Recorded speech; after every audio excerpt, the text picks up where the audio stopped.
To the 2024 election, some changes in how we can vote in Nebraska will start with the May primaries. The state of Nebraska recently approved voter identification, and now you will have to prove you live in Nebraska before your vote is counted. Producer Roger Hamer is on your side, walking us through the changes and what you need to know.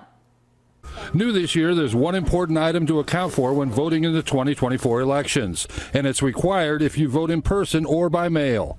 The big change this year is regarding taking your voter ID with you when you vote. The easiest and most convenient way for voters to do this is going to be, if you like to go to the polling place, take your driver's license or your state ID with you. If you like to vote by mail, you write down the driver's license number or the state ID number on the request. So when you request a ballot, and then again, nothing has changed when you return the ballot. If you have a state identification card or a driver's license, it must be from Nebraska. Identification from another state will not be accepted. Douglas County Election Commissioner Brian Cruz says state officials estimate 97 to 98% of Nebraskans have a driver's license or a state ID card.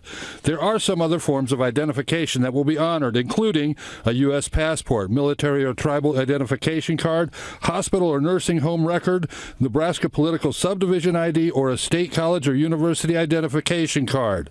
Cruz says those can be photocopied when applying for early voter registration. But what if you don't have any of these forms of identification? You can do what we call a reasonable impediment certificate. And basically there's three reasons that the reasonable impediment certificate applies. If you have a religious objection to being photographed, if you are ill, have an illness, can't leave your home maybe, or facility you're in for some reason, or if you can't obtain the documents necessary to obtain an acceptable form of ID or a driver's license. Cruz says anyone needing help with getting the certificate should call the Secretary of State's office or his office for assistance. He says identification issued by a private entity is not acceptable, even if there's a name and photograph on it. Currently registered voters should look for these cards in the next few weeks and be sure to fill in the section asking for a driver's license or state ID number. And while this is somewhat uncharted waters, Cruz says everyone should have the opportunity to vote for their candidate and on issues that impact their lives. This is brand new. We're training our poll workers on this. So there's going to be a few growing pains, but there is some flexibility in this as well.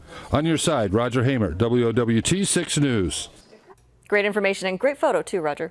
Meantime, Cruz says if you are currently registered and haven't moved or changed your name and want to vote by mail, be sure to fill out the proper form for early voting. And some of this can, of course, be done online. We've created a link to the Douglas County Election Commission's website on our website at WOWT.com. Cruz says if there are any questions, to contact his office. That number is 444-VOTE.